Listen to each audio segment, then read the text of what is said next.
안녕하세요. 오늘은 베트남에서 태국으로 이동하는 날입니다. 스님은 5시 30분에 공항으로 이동했습니다.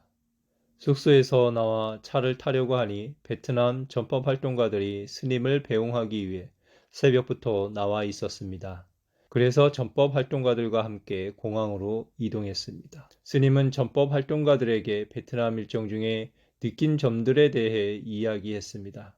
베트남 불교의 활기찬 분위기, 청년 불자들이 많지만 아직 사회활동까지는 못하고 있는 점, 베트남 청년들과 교류를 해보면 좋겠다는 점에 대해 이야기를 나누었습니다.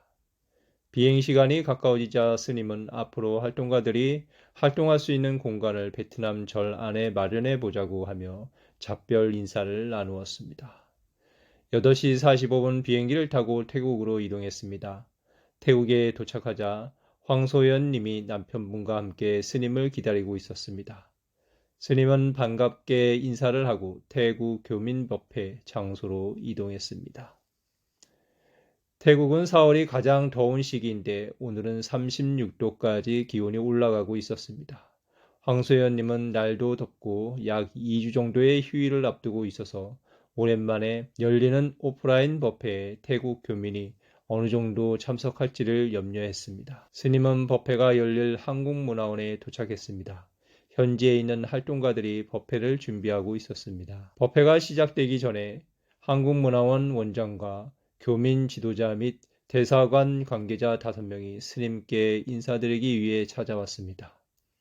한국문화원 관계자들은 스님의 태국 방문을 환영하면서 이번 스님의 동남아 일정에 대해 궁금해했습니다. 한국문화원이 태국에서 진행하고 있는 프로그램들을 설명하면서 어떻게 하면 사람들에게 지속적인 행복을 전달할 수 있는 프로그램을 마련할 수 있을지에 대해 이야기를 나누었습니다.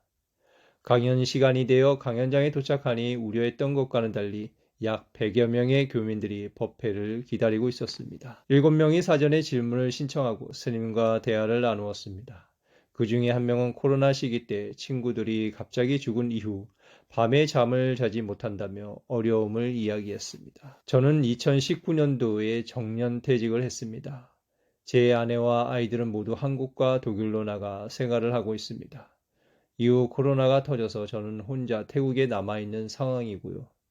저와 친하게 지내던 후배 3명이 있었습니다. 코로나 시기 때 한 명은 뇌에 문제가 생겨 죽고 2명은 심장마비로 죽었습니다. 그 이후로 제가 잠을 못 잡니다. 의사 선생님이 저녁에 졸리면 그냥 자라고 하셔서 누워있기는 합니다만 새벽 3시까지 잠을 못 잡니다. 꿈을 꾸면 죽은 후배들이 나타나서 무서워서 일어나기도 하고 갑자기 깼다가 다시 잠이 안 오기도 하는데 왜 그러는지 모르겠습니다. 질문자의 얘기를 들어보니 마음이 많이 아프셨겠네요. 그러나 이런 증상은 정신질환입니다. 병원에 가서 약을 먹고 치료를 받으면 좋아집니다. 그러면 왜 이런 정신질환이 생겼을까요? 2가지 이유가 있습니다. 첫째, 자기의 심성에 처음부터 약한 고리가 있었다고 볼 수 있습니다. 그것이 이런 충격에 의해서 발병했다고 볼 수 있어요. 둘째, 돌아가신 분들에 대한 집착이 너무 강해서 그 상실감에 따르는 충격이 컸다고 볼 수 있습니다. 물론 이 문제를 내 친구가 죽었으니 당연히 그럴 수밖에 없다고 좁은 시야로 볼 수도 있어요. 그러나 지구라는 큰 틀에서 본다면 마치 바다에서 파도가 끊임없이 일어나고 사라지듯이 수많은 생명이 태어나고 죽는 과정을 반복하는 것에 불과합니다. 봄이 되면 수없는 싹들이 돋아나고 가을이 되면 수없는 잎들이 사라지는 그냥 자연계의 커다란 흐름에 불과한 거예요. 하루살이가 아침에 태어나서 하루 종일 날다가 저녁이 되면 죽는다고 합니다. 그 하루살이를 관찰해 보면 저녁에 죽어야 되는데 소수이지만 오후 2시에 죽는 것도 있고 3시에 죽는 것도 있어요. 그리고 저녁에 대해서 다 죽었는데 밤 10시가 되어도 일부는 안 죽고 몇 마리가 남아있기도 합니다. 이런 것은 하나님의 뜻도 아니고 전생의 죄도 아니고 그냥 확률적인 현상이에요. 여기서 제가 바닥에 콩을 한 움큼 던지면 대다수가 이 무대 위에 있지만 어떤 것은 무대 밑으로 떨어질 수도 있는 것처럼 자연스러운 일입니다. 그런데 질문자가 그 일에 너무 집착되어 있었기 때문에 잠을 잘 못 자고 있는 거예요. 지금까지 발병을 안 해서 그렇지. 처음부터 약한 고리가 무의식에 내재되어 있다가 이번 일을 계기로 발병을 한 겁니다. 연애하다가 헤어졌다든지 사업하다가 실패했다든지 이런 충격을 받게 되면 지금처럼 발병을 하게 됩니다. 사업을 실패했기 때문에 정신질환이 생긴 것만은 아니에요. 정신적으로 약한 고리를 이미 갖고 있었기 때문에 발병하게 된 겁니다. 설령 약한 고리가 있더라도 충격적인 계기가 발생하지 않으면 별일 없이 지나가기도 합니다. 예를 들어 아이가 친구와 사귀다가 헤어진 이유나 학교 선생님한테 야단을 맞은 이후에 정신적으로 방황하게 되면 친구를 잘못 사귀어서 그렇다거나 선생님 때문이라고 생각할 수 있겠지만 사실 그것은 하나의 계기에 불과합니다. 근본 원인은 정신적으로 약한 고리에 있는 것입니다. 발병한 것은 치유가 가능하다고 볼 수 있습니다. 이치를 자각해서 꾸준한 노력으로 자신의 병을 스스로 치유해 나가는 것을 수행이라고 합니다. 그러나 증상이 심한 초기 응급 상황에서는 자가 치유가 힘들 수 있으니 의사의 도움을 받아야 합니다. 현재 정신과의 치료법에 아직 완치를 이끌어내기에 부족함이 많지만 예로부터 전해 내려오는 굿이나 구병시식을 한다거나 안수기도를 하는 것보다는 현재의 정신과 치료법이 치료 효과가 더 높습니다. 그렇기 때문에 일단 검진이 필요합니다.